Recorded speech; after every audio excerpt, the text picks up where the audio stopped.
tous, c'est l'heure de Bookalicious, spécial rentrée littéraire, un épisode un petit peu spécial cette fois-ci puisque je vais vous parler de 4, oui et pas moins 4 livres très courts parus aux éditions Ifraction, donc édition qui publie à la fois en numérique. Je ne vous montre pas les 4 couvertures parce que ce serait un petit peu fastidieux, c'est à la fois numérique et papier. Donc 4 titres très courts pour découvrir des auteurs contemporains vivants et doués, ça aide un petit peu. Le premier est Peau d'orange de Sébastien Dubinski, le plus américain des écrivains français vivants, qui nous emmène sur les traces d'un type un petit peu loser, un petit peu ambivalent. C'est une novella, donc on va suivre les pas de ce type très attachant, tout en fêlure, tout en subtilité et en contraste, qui se rend à l'enterrement de son frère. La suite avec Alenite de Marc Safranco, qui nous emmène dans des drôles de ruelles sombres, où il se passe des choses très bizarres, on n'a pas trop envie de traîner avec lui. C'est très surprenant, dans une veine assez dark, assez noire, qui est plus dans la lignée de ce qu'il écrit aux États-Unis que dans ce qu'il a publié chez 13e Note. C'est très bon. Ensuite, j'aimerais vous parler de L'attente de Jerry Wilson, un park ranger américain, donc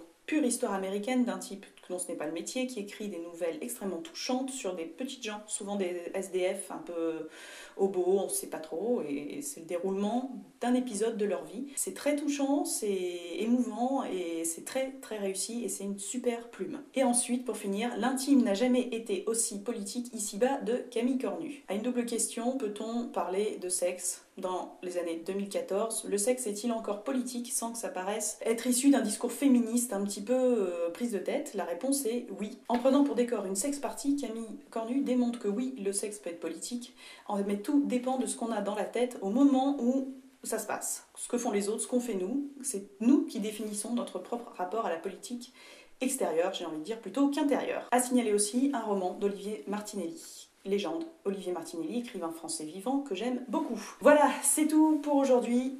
Je vous dis à très bientôt pour la suite de la rentrée littéraire. Ciao, ciao.